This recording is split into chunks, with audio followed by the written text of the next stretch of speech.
وأصحابك يا سيدي يا حبيب الله الصلاة والسلام عليك يا سيدي يا محبوب الله وعلى آلك وأصحابك يا سيدي يا رحمة للعالمين عن أبي هريرة رضي الله تعالى عنه قال قال رسول الله صلى الله عليه وسلم من صام رمضان إيمانا واحتسابا فقد غفر له ما تقدم من ذنبك متفق علیہ۔ حضرت ابو ہریرہ رضی اللہ تعالی عنہ روایت فرماتے ہیں، رسول کریم صلی اللہ علیہ وسلم نے ارشاد فرمایا، جس شخص نے ایمان اور احتساب کے ساتھ رمضان کا روزہ رکھا، اللہ تعالیٰ اس کے پچھلے تمام گناہوں کو معاف فرما دیتا ہے۔ یہاں احتساب سے مراد یہ ہے اس نے اپنے تمام جو گناہ زندگی سے سرزد ہوئے ان پر تائب ہو کر اللہ کی بارگاہ میں معافی مانگ کر پھر اس نے روزہ رکھا تو اللہ اس کے پچھلے تمام گناہوں کو معاف فرما دیتا ہے۔ مسائل کے اندر آج ہم روزے کی نیت اور روزے کے مکروہات کے حوالے سے گفتگو کریں گے۔ نیت کس وقت کرنی چاہیے؟ جو الفاظ نیت کے سنت سے ثابت ہیں، وَبِصَوْمِ غَدٍ نَوَيْتُ مِنْ شَهْرِ رمضان، امام ابو داؤد آپ نے یہ الفاظ نقل کیے ہیں۔ صحابہ کرام اور حضور نبی کریم صلی اللہ علیہ وسلم یہی دعا پڑھا کرتے تھے روزہ کی نیت کی۔ تو یہ دعا کے الفاظ سے یہ بات پتہ چلتی ہے کہ حضور صلی اللہ علیہ وسلم رات سے ہی نیت کر لیتے تھے کل کے روزے کی۔ اس کا ترجمہ بھی ایسا ہی ہے کہ میں کل کے روزے کی نیت کرتا ہوں۔ محدثین فرماتے ہیں کہ جب نماز تراویح پڑھی جائے تب ہی نیت کر لی جائے کہ میں کل انشاءاللہ تعالی روزہ رکھوں گا۔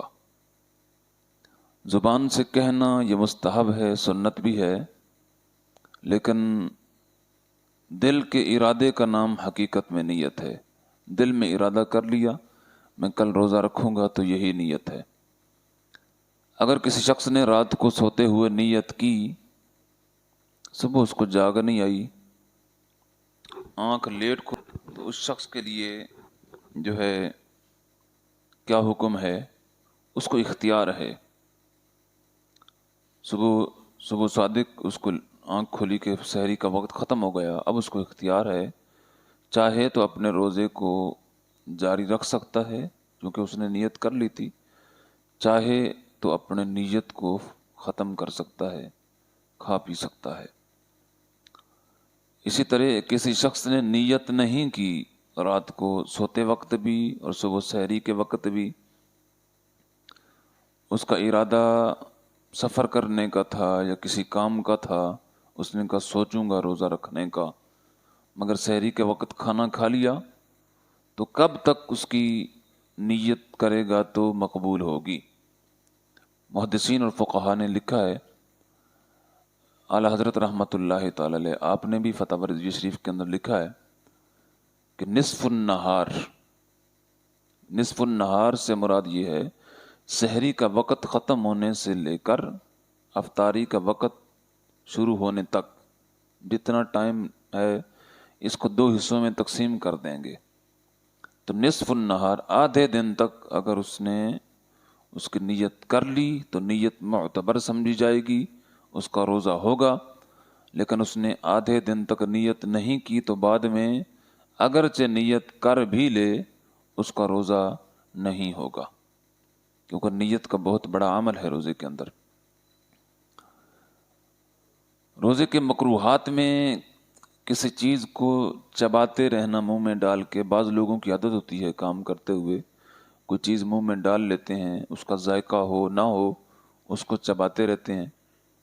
کسی چیز کو منہ میں رکھ کے چبانا یہ مکروہ ہے حالت روزہ میں۔ بعض لوگ ناخن چباتے ہیں، ویسے بھی کراہت والا عمل ہے لیکن روزے کی حالت میں اور زیادہ مکروہ ہے۔ کوئی بھی چیز روزے کی حالت میں منہ میں رکھ کر چبا نہیں سکتے۔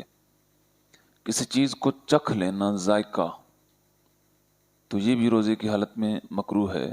ایسی عورت جس کا خاوند شاطر ہو، غصہ کرنے والا ہو، بد مزاج ہو، اس عورت کو اجازت ہے کہ وہ اپنے خاوند کے لیے سالن بناتے ہوئے اس کا ذائقہ چکھ سکتی ہے۔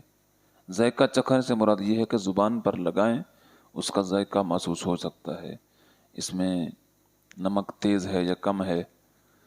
نگل لیں اگر کوئی چیز تو اس سے روزہ ٹوٹ جائے گا۔ چکھنے اس کا ذائقہ چکھ سکتی ہے۔ ذائقہ چکھنے سے مراد یہ ہے کہ زبان پر لگائیں، اس کا ذائقہ محسوس ہو سکتا ہے، اس میں نمک تیز ہے یا کم ہے۔ نگل لیں اگر کوئی چیز تو اس سے روزہ ٹوٹ جائے گا۔ چکھنے کی حد تک جائز ہے۔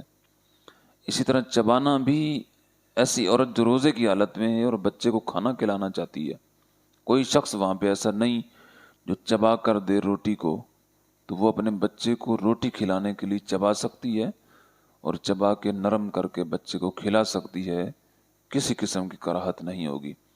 کوئی شخص کسی مریض کے پاس ہے اور مریض کو اس نے کوئی پھل وغیرہ کھلانا ہے یا کھانا کھلانا ہے، وہاں پر کوئی ایسا شخص نہیں جو اس کو جو ہے یہ کام کر کے دے، تو ایسا شخص بھی حالت روزہ میں مریض کے لیے پھل وغیرہ چبا سکتا ہے، روٹی چبا سکتا ہے، کوئی گوشت کا ٹکڑا ہے، بوٹی ہے، وہ چبا سکتا ہے، اس کو دے سکتا ہے، بلا کراہت یہ جائز ہے، کسی قسم کی کوئی حرج نہیں ہے۔ حالت روزہ میں کلی کرنا مبالغے کے ساتھ، مبالغے سے مراد یہ ہے کہ منہ بھر کلی کرنا یہاں تک کہ پانی حلق کے قریب پہنچ جائے، یہ بھی مکروہ ہے۔ یہاں تک کہ کسی پر غسل واجب ہو جائے تو روزے کی حالت میں وہ غرارہ نہیں کرے گا، ہلکی سی کلی کرے گا، اس کے لیے یہی حکم ہے۔ اسی طرح ناک میں پانی ڈالتے ہوئے روزے کی حالت میں مبالغہ کرنا، نرم ہڈی تک پانی لے جانا، یہ بھی مکروہ ہے۔ حالت روزہ میں کس شخص نے غسل کرنا ہو تو ہلکا سا پانی ناک میں لگا سکتے ہیں، پانی کو اوپر کھینچنا، نرم ہڈی تک لے جانا، یہ کراہت والا امر ہے۔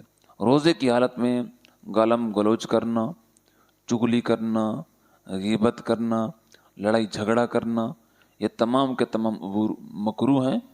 عام روٹین میں بھی، روزے کے علاوہ بھی یہ کام کراہت والے ہیں، اللہ کے ناپسندیدہ ہیں، اس لیے روزے کی حالت میں تو بدرجہ اولا ہمیں ان کاموں سے پرہیز کرنا چاہیے۔ حالت روزہ میں کسی شخص کے سامنے بھوک کا اظہار کرنا کہ مجھے بہت بھوک لگی ہوئی ہے، کسی شخص کے سامنے پیاس کا اظہار کرنا کہ مجھے بہت پیاس لگی ہوئی ہے۔ بعض لوگ یہ کہتے ہیں روزے نے آج مجھ سے اپنا حساب لے لیا ہے، بعض یہ کہتے ہیں آج روزے نے بہت تنگ کیا ہوا ہے، اس طرح کے الفاظ، جب وہ روزہ بہت لگا ہوا ہے، یہ تمام کے تمام الفاظ روزے کو مکروہ کرنے والے ہیں، اس لیے ان الفاظ سے بچنا چاہیے۔ اللہ تبارک و تعالی ہم سب کو عمل کرنے کی توفیق عطا فرمائے۔